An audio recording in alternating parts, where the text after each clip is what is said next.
이제 뭐 창세기도 거의 다 끝나가요. 그죠?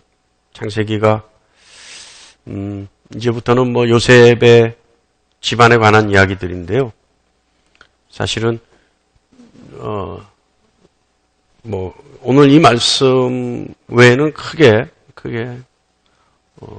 제가 감동받는 말씀이 없는 것 같아요. 그래서 창세기도 이제 끝나고 또 절기도 마침 사순절이기 때문에 이제는 사순절 설교로 넘어가야 되는 것이 아닌가 생각이 들어요. 이 창세기가 1년 넘게 해왔죠. 1년 1개월 됐습니다.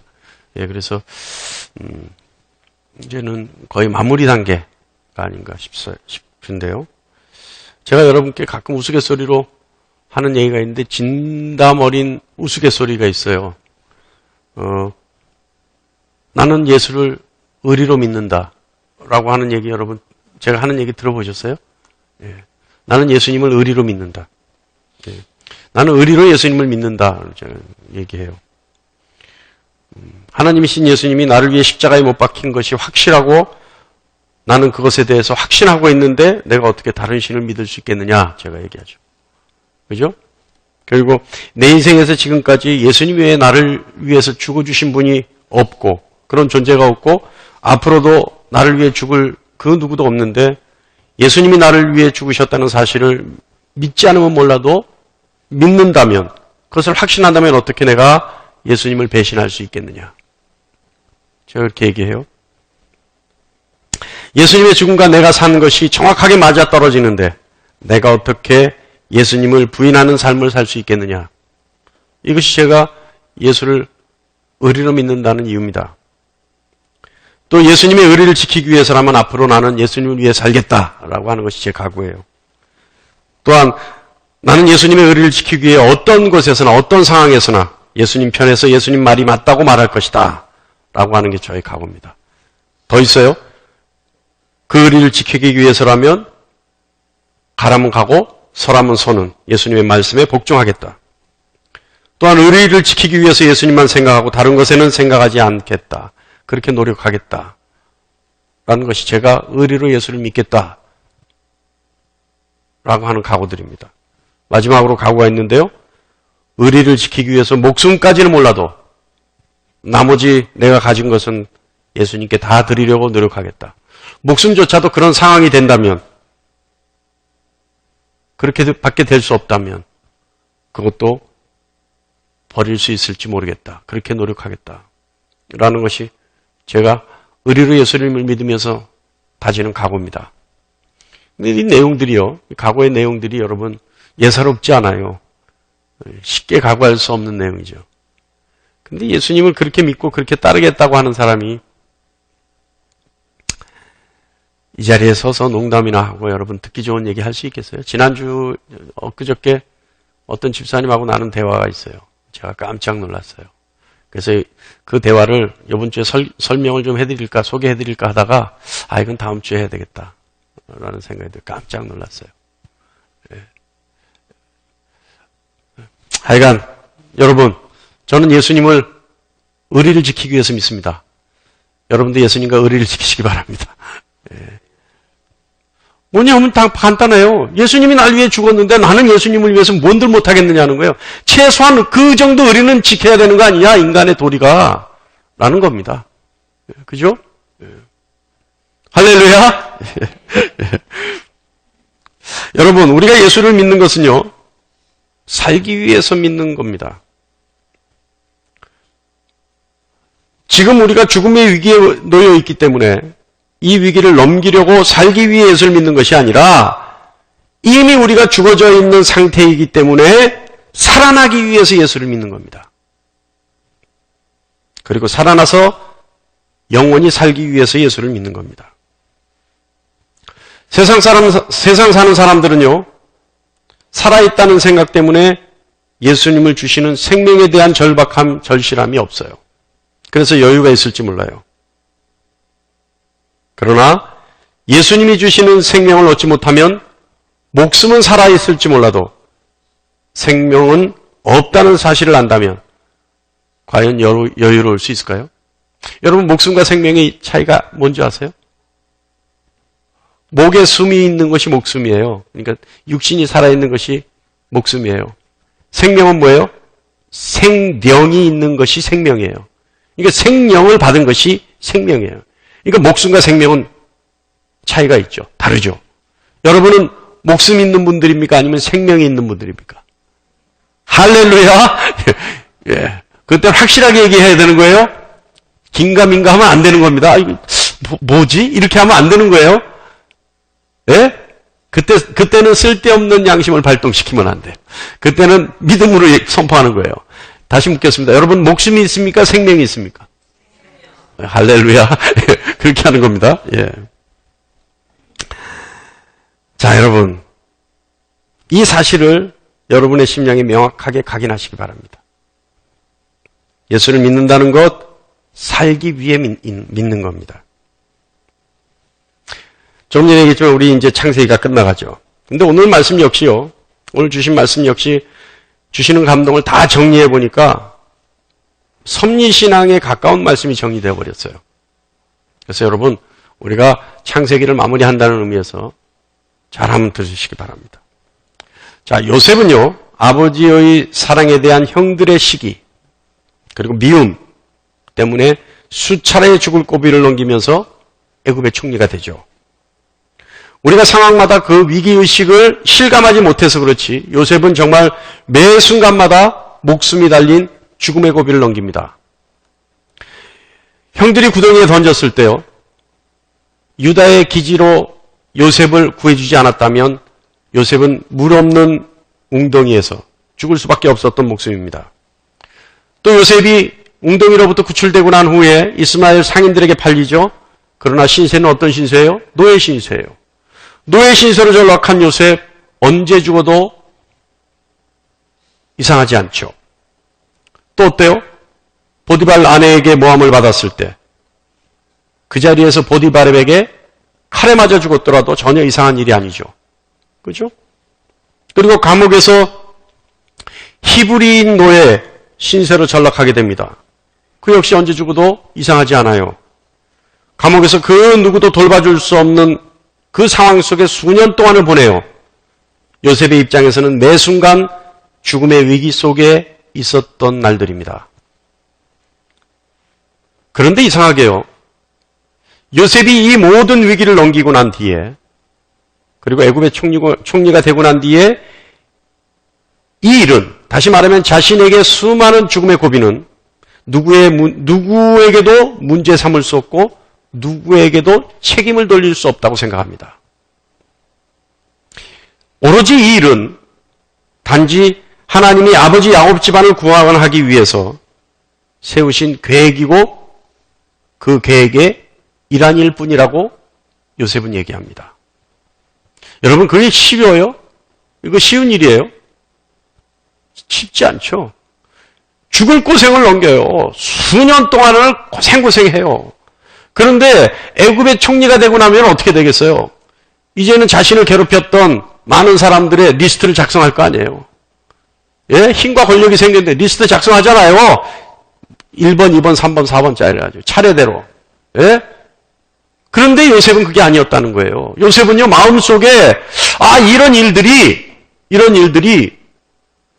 인간의 원망으로 돌리거나 자신에게 상처로 남기는 일이 아니라 이것은 하나님이 나를 아버지 집안을 구원하기 위해서 나를 먼저 보내셨고 먼저 보내시다 보니까 이런 일들이 있었구나라고 생각했다는 거예요. 받아들였다는 거예요. 45장 5절 말씀에 보면 하나님이 생명을 구원하시려고 나를 당신들보다 먼저 보내셨나이다. 또 45장 7절 8절 말씀 보면 하나님이 이 큰 구원으로 당신들의 생명을 보존하고 당신들의 후손을 세상에 두시려고 나를 당신들보다 먼저 보내셨나니 그런즉 나를 이리로 보낸 이는 당신들이 아니요 하나님이시라. 이렇게 고백하는 거예요. 그런데 그것도 한 번 고백하는 건 아니라 두 번, 세 번 고백을 해요. 그럼 이건 무슨 얘기예요? 이거는 두 번, 세 번 고백한다는 것은 물론 이 사실을 강조한다는 의미도 있지만 이 사실이 기정사실로 내가 받아들였다는 의미예요. 이 사실을 내가 인정한다는 거예요. 그죠? 하나님이 큰 구원을 위해 요셉을 애굽에 먼저 보내셨다는 사실을 요셉이 확실하게 믿고 인정한다는 얘기입니다. 근데 요셉이 어떻게 그걸 할까요? 그것은요, 이것은 당사자이기 때문에 아는 거예요. 자신이 당사자이기 때문에. 그리고 요셉은 기도를 통해서 하나님의 이 뜻을 알았을 겁니다. 우리가 성경에서요, 요셉이 이 일을 하나님의 뜻이라는 사실을 언제 알았는지에 대해서는 기록하지 않기 때문에, 기록이 없기 때문에 그 사실이 언제 알았는지 알 수는 없지만, 요셉이 목숨이 위태로운 어떤 순간에서도 극복할 수 있었던 것은, 그리고 힘든 그 일들을 참고 인내할 수 있었던 것은 아마도 이런 사실을 알았기 때문에 인내할 수 있지 않았을까. 이런 사실을 확신했기 때문에 그는 참고 견딜 수 있었지 않았을까. 자, 여러분. 우리에게 고난이 오면 우리는 어떻게 하나요? 여러분에게 고난이 오면, 여러분에게 요셉과 같은 고난이 오면 여러분 어떻게 해요? 모르긴 몰라도 하나님 원망부터 시작하겠죠. 예? 나에게 어떻게 이런 일이? 그리고 뭐 하겠어요? 하나님, 살아계시다면 빨리 나를 도와주세요. 그리고 이제 이 고난 끝나게 해주세요. 이 고난 피할 수 있게 해주세요. 안 그래요, 여러분? 그런 기도 안 해요, 우리? 아니, 저나 여러분이랑 마찬가지예요. 그런 기도 해요, 안 해요? 이런 요셉과 같은 상황에서 우린 그렇게 기도한단 말이에요. 그런데 여러분, 그리스도인이라면 어떻게 기도해야 하냐면, 오히려 이 고난을 이길 수 있는 힘을 달라고 기도해야 합니다. 그리고 이 고난을 맞설 수 있는 용기를 달라고 기도해야 합니다. 그리고 이 고난을 싸워 이길 수 있는 능력을 달라고 기도해야 합니다.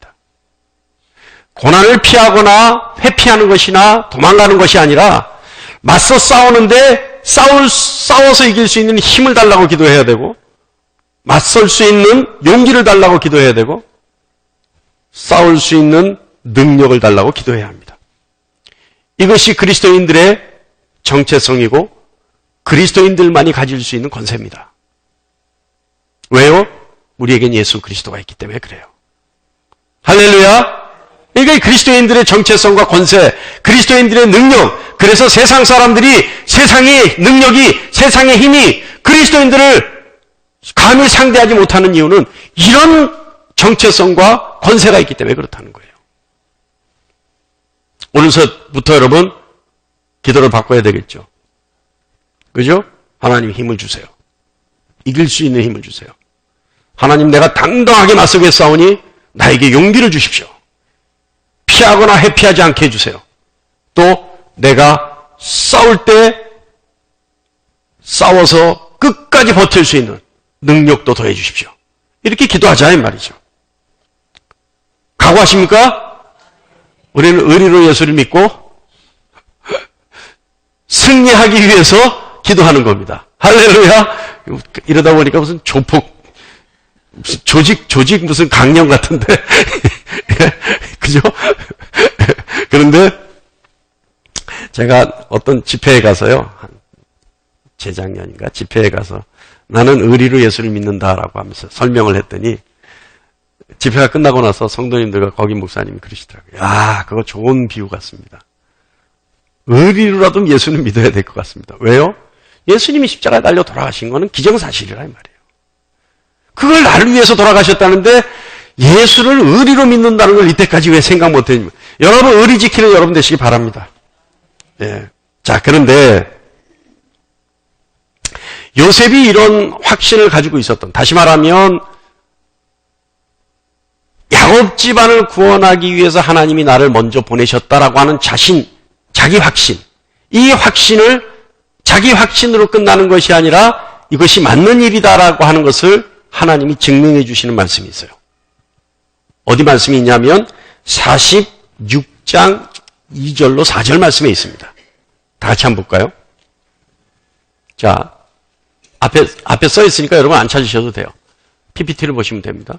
자, 이것은 언제냐면 야곱이 요셉의 얘기를 듣고 애굽으로 가려고 할 때 야곱의 꿈에 나타난 말씀이에요. 하나님의 말씀이에요. 자, 제가 읽겠습니다.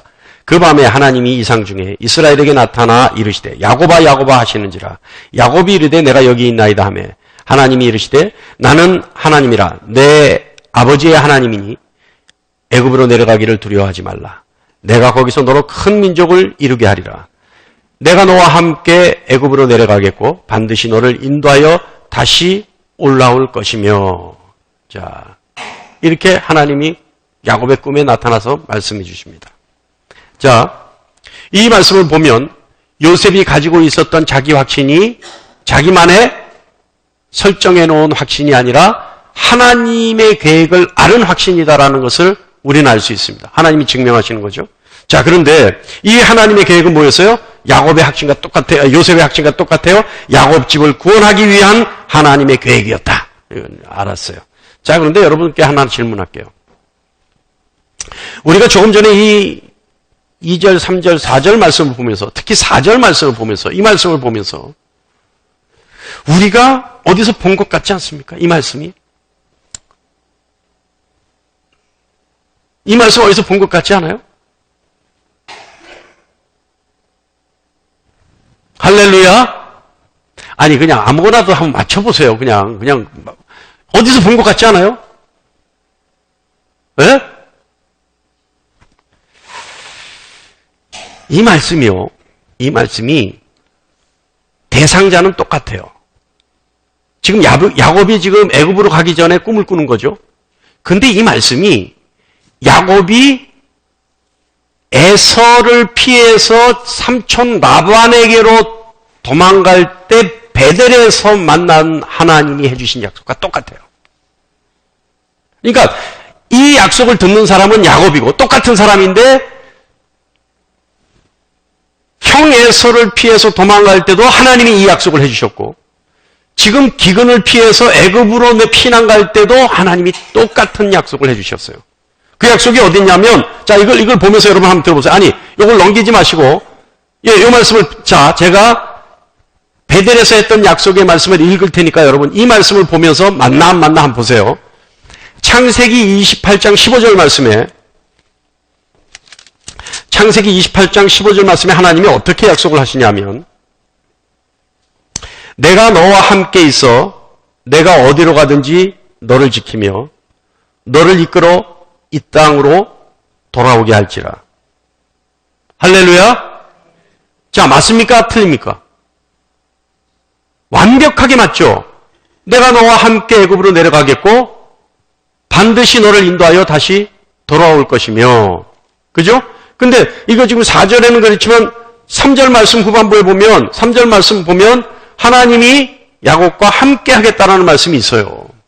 그러니까 28장 15절 말씀과 45장 3절 4절 말씀은 하나님이 똑같이 야곱에게 해주신 약속의 말씀이에요. 자, 하나님의 이 약속의 말씀, 야곱에게 해주시는 이 약속의 말씀, 이 약속의 말씀을 근거로 오늘 우리는 교훈을 받아보겠습니다. 과연 뭘까? 자, 하나님이 함께 하신다는 것, 한번 잘 들어보세요. 하나님이 함께 하신다는 것. 하나님이 인생과 함께 하신다는 것. 이것은 하나님의 속성 중에 인격의 하나님이라고 하는 말씀과 같습니다. 하나님에 대해 무지한 우리에게 하나님은 하나님 자신을 알게 하시기 위해서 함께 하시는 겁니다. 우리가 하나님을 이해할 수 있도록 함께 하시는 겁니다. 자, 하나님이 왜 함께 해주신다고요? 우리는 하나님에 대해서 몰라요. 알 수가 없어요. 그런데 하나님이 함께 해주심으로 우리는 하나님에 대해서 알 수 있게 됩니다. 그것을 목적으로 하나님은 함께 해주신다는 거예요. 또 하나님이 우리를 인도하기 위해서 함께 해주신다는 겁니다. 이것은 하나님의 사랑의 실천 방법이고 하나님의 사랑입니다.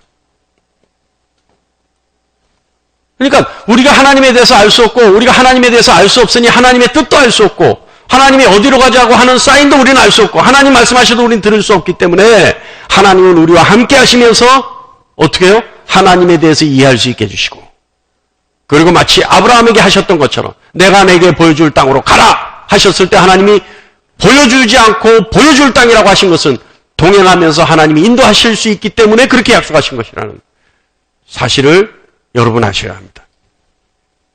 칼빈은요, 인격의 하나님을 이렇게 정의해요. 하나님 스스로 우리의 무지의 수준까지 맞추어 주신다. 이분이 인격의 하나님이시다. 그러니까 하나님이 우리의 수준까지 내려주셔서 그래서 우리가 하나님을 이해할 수 있고 알 수 있고 하나님의 얘기를 들을 수 있는 수준까지 낮추어 주시는 것이 인격의 하나님이다. 그러니까 하나님이 인격의 하나님이시니까 어떻게 해요? 우리와 함께 해 주실 수 있는 거죠. 또한요, 하나님이 함께 하신다는 것은 하나님이 우리 인생에 참여하신다는 의미입니다. 다시 말하면 우리 인생을 내버려 두지 않으시고 간섭하신다는 의미죠. 하나님의 자녀들에게 하나님은 인내를 가지고 교육하시죠. 여러분, 우리가 하나님의 인내를 알지 못하면요, 하나님이 우리를 보시면서 하나님이 인내를 가지지 않았으면 우리는 어떻게 될까요? 어떻게 될까요? 세상 사람들이 얘기하는 잘 먹고 잘 살았을 거예요. 예? 그죠? 근데 하나님이 인내를 가지고 우리를 끝까지 지키고 계시니까 우리가 하나님을 아버지라 부를 수 있는 겁니다. 예수가 나의 구주라고 알 수 있게 되는 겁니다. 그리고 고백할 수 있게 되는 거죠. 하나님은요, 우리들이 죄에 빠지는 일을 억제하시기 위해서 우리와 함께 하십니다. 그리고 우리가 고난받을 때 우리를 도와주시기 위해서 우리와 함께 하십니다. 그리고 죄 없는 자와 선을 행하는 자들을 보호하시기 위해서 하나님은 우리와 함께 하십니다. 그런데요, 또 함께 하시는 이유가 또 있어요. 우리가 나태해질 때 긴장감을 조성하시기 위해서. 그리고 우리가 경건하지 못할 때, 자만에 빠졌을 때 우리가 돌이키게 하기 위해서 하나님은 우리와 함께 하시죠. 그리고 하나님은 우리와 함께 하시면서 악한 자들의 계계를 멸하십니다. 그리고 하나님은 하나님의 선이 세상 끝까지 가득할 수 있도록 하나님은 우리를 이끌어 가십니다. 하나님이 함께 하시면서 우리 인생에 자비를 베푸시는 거죠. 할렐루야! 여러분, 자비가 뭐예요? 저는 이걸 굉장히 여러분께 많이 강조를 했었는데, 여러분, 자비가 뭔 줄 알아야 여러분 자비를 베풀죠. 사마리아인의 비유에서 주님이 분명히 얘기하시거든요. 자, 사마리아인의 비유를 얘기하고 강도 만난 자의 이웃이 누구시냐라고 물었을 때 그 질문을 했던 사람들이 뭐라고 대답하냐 하면 자비를 베푼 자니이다라고 대답해요. 그때 예수님이 가서, 그러니까 예수님이 뭐라고 말씀하시냐면, 명령하시냐면 너희도 가서 이와 같이 하라 말씀하신단 말이에요. 그러면 자비를 베푼 자가 이웃이고 예수님의 뜻은 우리도 가서 이와 같이 이웃을 위해 자비를 베풀어야 된다라고 말씀하시는데 자비가 뭔지를 알아야 베푸죠. 몇 번 설명을 했어요. 자비라고 하는 것은 내가 원하는 것을 해주는 것이 아니라 그가 원하는 것을 해주는 것이 자비다. 이거 뭐예요? 배고픈 자에겐 밥을 줘야 돼요. 배고픈 자에게 옷을 주면 안 돼요. 그건 자비가 아니에요. 똑같이 좋은 일이고 선한 일이고 선행을 하는 것 같은데 그것은 자비가 아니란 말이에요. 옷 벗은 자에게는 옷을 줘야 돼요. 먹을 것을 주면 안 돼요. 그죠? 그러니까 그가 원하는 것, 그에게 필요한 것을 해주는 것이 자비다. 내가 남는 것을 주는 건 뭐예요? 여러분, 이거 잘 알아야 돼요. 내가 없어도 그가 원하는 것을 해주는 것이 자비예요. 내가 남아서 내가 원하는 것을 해주는 건 뭐예요? 자비가 아니라 적선이에요. 주님은 우리에게 이웃에게 적선을 하라고 말씀하시는 것이 아니라 자비를 베풀라고 말합니다. 이 자비는요, 내가 없어도 그가 원하면 내가 없는 중에도 그에게 주는 것이 자비예요. 할렐루야! 이 자비를 마음껏 베풀 수 있는 여러분 되시기 바랍니다. 그래서 하나님은 우리에게 자비를 베푸시는 거예요. 우리가 원하는 걸 해주시는 거라 이 말이에요. 사무엘하 7장 14절에 나는 그에게 아버지가 되고 그는 내게 아들이 되리니 내가 만일 죄를 범하면 내가 사람의 매와 인생의 채찍으로 징계하려니와. 누구에게 한 말이에요? 하나님이 솔로몬에게 한 말이에요. 내가 솔로몬에게 이런 아버지가 되겠다. 하나님이. 그러니까 인격이 하나님이시잖아요. 어떻게 신이 한 인간의 아버지가 되겠어요? 그런데 해주시겠다는 얘기예요. 자, 여러분 여기서 퀴즈가 하나 있습니다. 나는 그에게 아버지가 되고 그는 내게 아들이 되리니 그가 만일 죄를 범하면 내가 사람의 매와 인생의 채찍으로 징계하려니와. 자, 이게 아버지가 됐을 때 하나님이 아버지처럼 솔로몬을 사랑하셨을 때, 함께 하셨을 때 하나님이 솔로몬에게 하시겠다는 얘기예요. 자, 보니까 하나님이 사람의 매와 채찍으로 징계하는 말씀만 있어요. 이상하지 않아요? 아니, 아버지가 되고 솔로몬은 아들이 되는데 하나님이 어떻게 아버지가 되신 하나님이 아들 솔로몬에게 매와 채찍만 얘기를 하세요. 그럼 복은 언제 주세요? 복은 왜 안 써 있을까요? 이런 것도 우리가 좀 알아야 성경을 읽을 수 있어요. 자, 제가 여러분에게 가끔 말씀하는 거 있죠. 성경은 극히 기본적이고 상식적인 것은 쓰여져 있지 않다. 그렇다면 이 말씀의 의미는 뭐예요? 솔로몬에게 먹고 사는 문제, 복의 문제는 기본으로 해준다는 얘기예요. 아시겠습니까?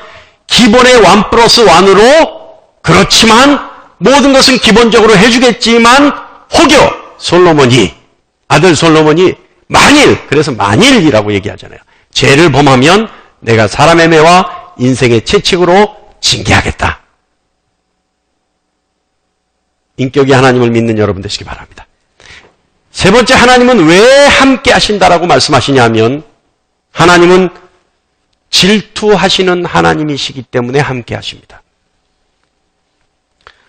출애굽기 34장 14절 말씀에 너는 다른 신에게 절하지 말라 여호와는 질투라 이름하는 질투의 하나님이니라. 여러분, 신이 인간에게 질투라는 감정을 가질 수 있을까요? 그러나 하나님은 우리를 다른 어떤 것으로부터 질투하신다고 말씀합니다. 다른 어떤 것. 그건 뭘까요? 다른 어떤 것으로부터 질투한다. 그건 뭘까요? 무엇을 말하는 걸까요? 다른 어떤 것이라는 것은 말씀에 의하면 다른 신이라는 말씀입니다. 다른 신. 그러니까 하나님 외에 다른 신에게 너희가 어떻게 해요? 마음 뺏기면 내가 질투하겠다는 거예요. 근데 여러분 또 하나 문제가 있어요. 하나님 외에 다른 신이 있습니까? 우린 유일신밖에 없어요. 하나님밖에 신은 없어요. 근데 하나님이 말씀하세요. 하나님 외에 다른 신에게 마음 뺏기면 내가 질투하겠다. 이게 무슨 말씀이에요? 그 다른 신이란 뭘까요? 그것은요, 다름 아닌 우상이에요. 그래서 두 번째 계명에 출애굽기 20장 4절에 너를 위하여 새긴 우상을 만들지 말고 또 위로 하늘에 있는 것이나 아래로 땅에 있는 것이나 땅 아래 물속에 있는 것의 어떤 형상도 만들지 말며. 실질적인 신을 얘기하는 게 아닙니다. 우상을 얘기하는 거예요. 우상은 뭐예요? 신처럼 맹목적으로 숭배하고 섬기는 모든 것이 우상입니다. 그러니까 하나님이 신이 있어서 나 외에 다른 신을 섬기지 말라는 말씀이 아니라 우리가 하나님처럼 숭배의 대상으로 만들어 놓은 우상을 신처럼 섬기지 말라라는 뜻이에요. 그랬을 때 내가 질투하겠다는 말씀이죠. 자, 여러분, 우리가 만든 우상에게 마음 뺏겼을 때 그래서 하나님이 우리가 하나님을 몰라볼까 봐 하나님은 질투하시겠다는 거예요. 그리고 우리가 만든 그와 같은 우상 또는 그와 같은 상황 하나님은 질투하시기 때문에 우리와 함께 하시겠다는 거예요. 이해하세요? 무슨 말씀인지? 제가 지금 설명이 제대로 됐나요?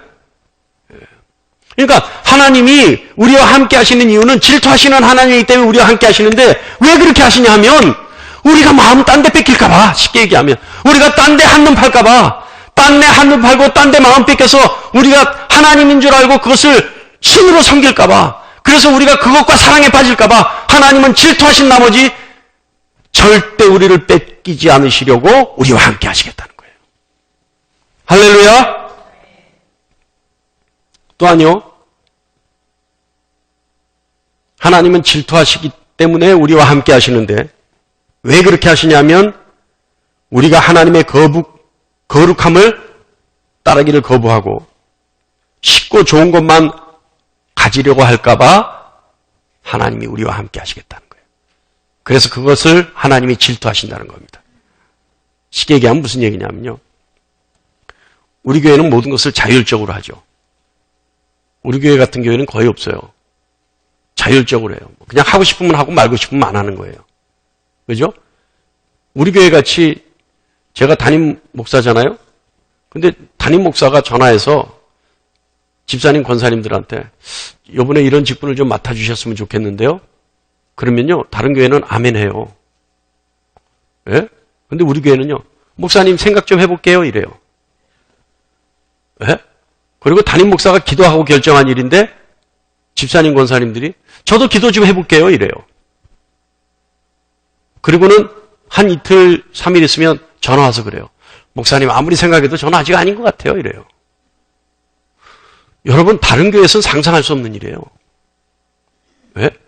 그러면 목사가 기도해서 결정하고 기도해서 응답받은 일인데 그분이 기도해서 응답받아서 아닌 것 같아요. 그러면 무슨 뜻이에요? 이건 무슨 뜻이에요? 내가 기도한 대상인 하나님과 그가 기도한 대상이 하나님이 다르다는 얘기 아니에요. 이런 놀라운 이치를 깨닫지 못하고 아닌 것 같아요. 이래요. 다른 것은 상상할 수 없죠. 그죠? 우리 교회 정서가 그래요. 근데 저는 그게 좋아요. 왜냐하면 만약에 자율적으로 결정해서 하는 일 같으면 그 일은 굉장히 파워풀하게 할 수 있습니다. 그리고 열심으로 할 수 있어요. 그러니까 억지로 시키는 것이 아니라 자율적으로 했을 때 정말 힘이 나타나고 능력이 나타난다 이 말이죠. 그래서 우리 교회는 자율적으로 해요. 너무 자율적으로 했더니 어떤 분이 이래요. 뭐라고 저한테 얘기하냐면 목사님 저번에 다니던 교회에서는요. 빠지면 큰일 나는 줄 알았어요. 어떤 행사가 있을 때 어떤 일이 있을 때 그리고 저번에 다니던 교회에서는요. 안 하면은 큰일 나는 줄 알았어요. 근데 우리 교회에서는요. 한 번 빠지고 두 번 빠지니까요. 이제는 오는 게 싫어져요. 이제는 하는 것 자체가 귀찮아져요. 이런 얘기를 해요. 그래서 하나님은 질투하신다는 거예요. 그렇게 될까봐. 그렇게 될까봐 질투한다는 거예요. 그래서 어떻게 하신다고요? 함께 하신다는 거예요. 그런 게으른 마음, 그런 나태한 마음 가질까봐 하나님이 그것을 질투하셔서 함께 하시겠다는 겁니다. 할렐루야! 아시겠죠? 그러니까 하나님의 질투는 그것 때문에 질투하시는 거예요. 그래서 하나님이 함께 하시겠다는 거예요. 어때요? 하나님은 우리의 성품을 너무 잘 하시는 거예요. 그래서 하나님은 그 같은 일을 질투하셔서 늘 함께 하시겠다는 겁니다. 여러분, 함께 하시는 하나님을 바라보길 바랍니다. 함께 하시는 하나님을 인정하길 바랍니다. 하나님은요, 우리가 도망하려면 할수록 더 강하게 질투하십니다. 왜냐하면 그분의 사랑이 더 크기 때문에 그렇습니다. 그런데 여기서 우리가 오해하면 안 돼요. 집착과 질투를 오해하면 안 돼요. 집착은 뭐예요? 집착은요, 상대의 자유와 의지를 제한하려고 하는 것이 집착이에요. 그런데 질투는 뭡니까? 상대의 자유로운 행동에 따른 결과를 가지고 하는 것이 질투예요. 그러니까 집착이라고 하는 것은 상대가 어떤 행동을 하기 전에 그 사람을 속박하려고 하는 것이 집착이고 질투는 어떤 사람이 행동을 한 후에 그 행동의 결과를 가지고 마음 상해하는 것이 질투예요. 우리 하나님은 나를 속박하셔. 천만의 말씀이에요. 하나님 여러분 하고 싶은 대로 다 내비둬요. 그리고 여러분이 한 결과를 가지고 하나님 혼자 인내하신다 이 말이에요. 그 하나님의 사랑을 깨달은 여러분 되시기 바랍니다.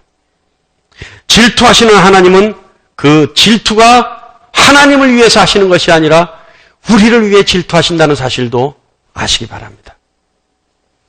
하나님의 질투는요, 우리가 하나님의 진리로부터 멀어질까 봐 질투하시는 거예요. 하나님이 인도하시는 길이 그 길만이 진리의 길이기 때문에 하나님은 질투하시는 거예요. 그 사실을 깨달는 여러분 되시기 바랍니다. 시편 1장 3절 말씀에 그가 시냇가에 심은 나무가 철을 따라 열매를 맺으며 그 잎사이가 마르지 아니함 같으니 그가 하는 모든 일에 다 형통하리로다. 하나님의 사랑은요, 우리 모두가 형통하기를 위해 질투하신다는 거예요. 그래서 그 질투한 나머지 우리와 함께 하신다는 겁니다. 함께하는 여러분, 하나님과 함께하는 여러분, 또 하나님이 함께하는 여러분, 하나님이 질투하시기까지 사랑하는 여러분, 여러분과 함께하는 하나님을 인정하고 인식하고 하나님을 믿고 따라서 하나님이 원하시는 진리의 길로 가고 때를 따라 마르지 아니하는 시냇가에 심은 나무처럼 풍성하게 열매를 맺는 여러분 되시길 바랍니다. 자, 여기 돌아오게 할지라는 약속이 또 있어요. 돌아오게 할지라. 돌아오게 할지라. 여러분이 돌아오게 할지라. 야고보에게 28장 15절에 삼촌 라반의 집으로 갈 때 하나님이 돌아오게 할지라라고 약속하셨죠. 그때 하나님이 그 약속 지키셨어요, 안 지키셨어요? 예? 지키셨어요. 그래서 에서에게로 가고, 그래서 야복강에서 하나님과 씨름해서 이스라엘이라는 이름을 얻고, 그래서 결국은 가나안 땅으로 들어가잖아요. 하나님이 그때까지 지키겠다 약속하신 거 지켰어요. 자, 이번에는 어때요? 이번에는 애굽으로 내려갑니다. 애굽으로 내려가는데, 애굽으로 내려갈 때 야곱에게 하나님이 내가 너를 반드시 돌아오게 하겠다 하셔요. 근데 여러분, 문제가 생겨요. 문제가 생겨요. 무슨 문제냐 하면 야곱이 애굽에서 죽어버립니다.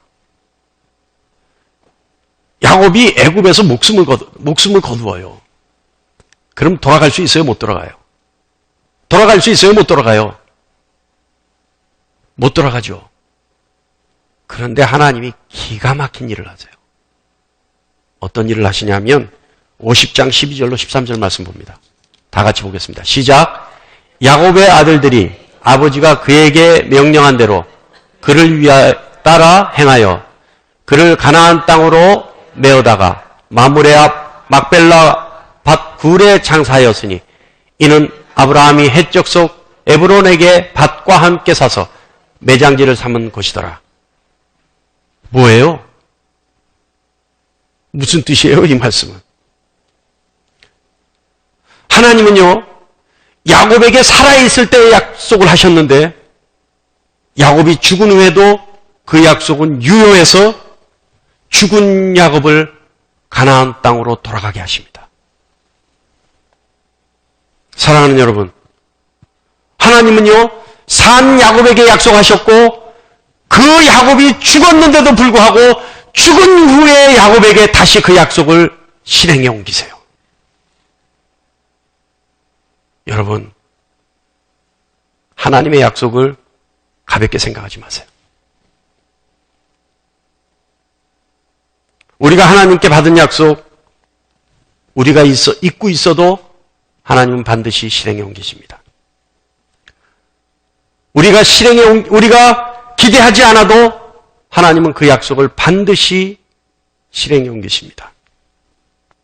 심지어 우리가 죽어 그 약속의 혜택을 보지 못한다 하더라도 하나님은 그 약속을 반드시 실행해 옮긴다는 사실을 잊지 마시길 바랍니다. 여러분, 약속의 당사자가 되세요. 우리가 그 약속의 혜택을 받지 못한다 하더라도 우리 자녀에게까지라도 미칠 수 있는 약속의 실행을 믿고 하나님의 약속의 당사자가 되시길 바랍니다. 우리 하나님께 약속을 받았나요? 여러분 하나님께 약속을 받았습니까? 할렐루야!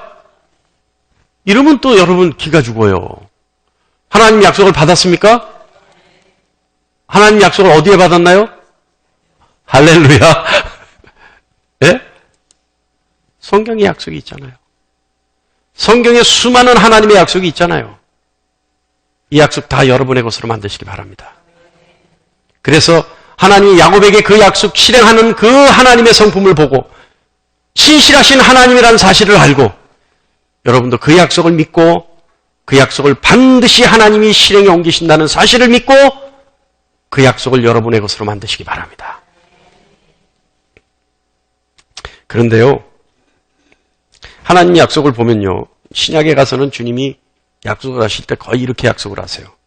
너희가 뭐뭇하면 나도 뭐뭇 해준다. 그러니까 조건부 약속을 많이 하세요. 너희가 이렇게 하면 나도 이렇게 해줄게. 너희가 이렇게 되면 나도 이렇게 너희에게 되어줄게. 이렇게 약속을 하세요.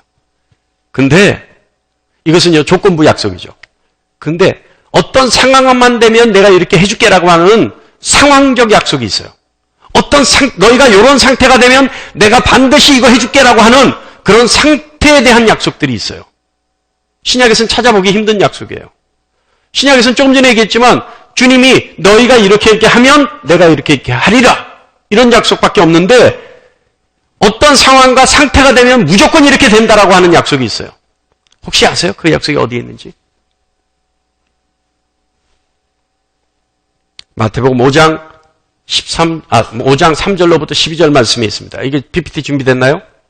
자, 우리가 다 같이 한번 읽어볼까요? 시작! 심령이 가난한 자는 복이 있나니 천국이 그들의 것이며 애통하는 자는 복이 있나니 그들이 위로를 받을 것이며 온유한 자는 복이 있나니 그들이 땅을 기업으로 받을 것이며 의에 줄이고 목마른 자는 복이 있나니 그들이 배부를 것이며 긍휼히 여기는 자는 복이 있나니 그들이 긍휼히 여김을 받을 것이며 마음이 청결한 자는 복이 있나니 그들이 하나님을 볼 것이며 화평하게 하는 자는 복이 있나니 그들이 하나님의 아들이라 일컬음을 받을 것이며 의를 위하여 박해받는 자는 복이 있나니 천국이 그들의 것임이라. 나로 말미암아 너희를 욕하고 박해하고 거짓으로 너희를 거슬러 모든 악한 말을 할 때에는 너희에게 복이 있나니 기뻐하고 즐거워하라. 하늘에 너희의 상이 큼이라. 너희 전에 있던 선지자들도 이같이 박해하였느니라. 할렐루야, 할렐루야. 이렇게 하면 이렇게 해줄게라는 약속, 그 약속은 많이 있는데 이것처럼 이런 상태가 되면 무조건적으로 너희에게 줄게. 이 약속은 팔복, 우리가 흔히 팔복이라고 하는 주님의 이 산상수훈 말씀밖에 없어요. 여러분, 저는 여러분에게 욕심 부리고 싶습니다. 이 약속 말씀은 반드시 여러분 가지셔요. 반드시 여러분 것으로 만드세요. 그래서 이 땅에서 복을 누리고 천국을 소유하고 천국의 열쇠를 받는 여러분 되시길 바랍니다. 말씀 정리할까요? 하나님이 함께 하시는 것. 왜 함께 하셔요? 요거 하나만 기억하세요. 하나님 질투하시기 때문에. 나를 딴 데 뺏길까 봐 질투하시기 때문에. 하나님이 나와 함께 하신다. 그 사실만 여러분 기억하세요. 그리고 하나님께 약속을 받는 그 약속은 내가 죽어서도 하나님은 반드시 이루어내신다. 내가 죽어서 그 약속의 혜택을 못 받고 수혜자가 못 된다 하더라도 하나님은 신실하신 하나님이기 때문에 그 약속을 반드시 이루신다. 그 사실을 믿는 여러분 되시길 바랍니다. 그래서 하나님과 늘 함께하며 약속의 주인공으로 신실하신 하나님과 동행하는 여러분 되시기를 축원합니다. 기도합니다. 아버지 하나님 감사합니다. 우리에게 주신 말씀으로 우리가 더욱더 확고하게 주님을 의지할 수 있게 하시고 하나님의 성품이 어떤 분이시란지를 알아서 우리의 삶에, 우리의 인생에 하나님을 초청하여 적용시킬 수 있는 우리가 되게 하여 주시옵소서.